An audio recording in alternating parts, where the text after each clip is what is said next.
Diwata hindi na papayag na sisiraan pa ng mga bashers. Yes, talaga nga namang si Diwata ay palaban na palaban kahit sino pa umano ang bumabangga sa kanyang hanap buhay ngayon, ay talagang hindi papayag si Diwata na basta na lang na siya ay titigil dahil kagustuhan niya na magiging happy, no, sa kanyang ginagawa ngayon. Wala umanong masama kung magsisikap ang nag-iisang Diwata dahil ito ang kanyang kagustuhan na umangat sa buhay. Maaari na suportahan na lang umano ang nag-iisang Diwata dahil hindi kailanman magpapaapekto at kailanman ay mananatili lamang si Diwata sa kung anuman ang kanyang posisyon ngayon.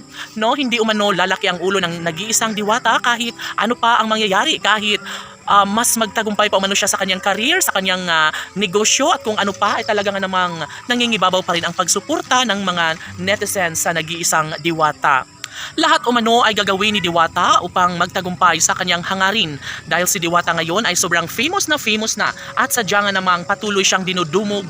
Umaga, araw, madaling araw ay nariyan pa rin ang taong bayan para matikman ang sarap ng Paris Overload ni Diwata. Marami ang nagsasabi na talaga nga namang kapag mabait ang isang tao ay sadyang patuloy na pinagpapala, no? Kahit anuman ang mangyayari ay si Diwata ay patuloy lamang na ibabahagi ang magandang pagkakataon tungo sa kanyang kaganapan sa buhay ngayon.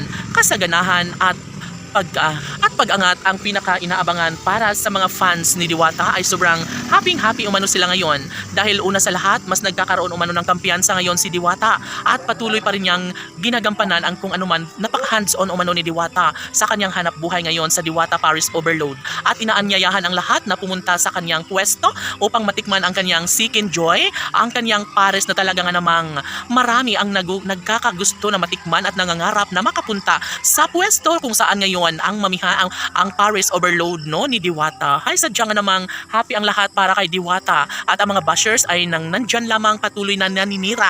Ngunit sabi nga ni Diwata, wala na siya umanong pakialam basta't ang mahalaga sa kanya ngayon ay nakakaipon na siya, tila nagbago na ang kanyang buhay ngayon, ngunit ang kanyang kaugalian ay mananatili at nakatapak pa rin sa lupa.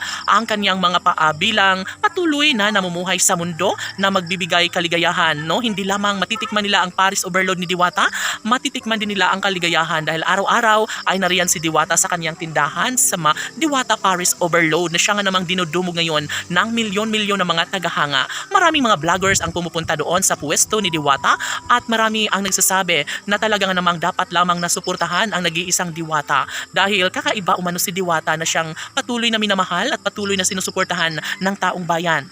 Ay, sana nga ay si Diwata ay tuluyang magtagumpay dahil sadya nga namang deserve niya ang magtagumpay pa sa buhay. Sana si Diwata ay magiging masaya.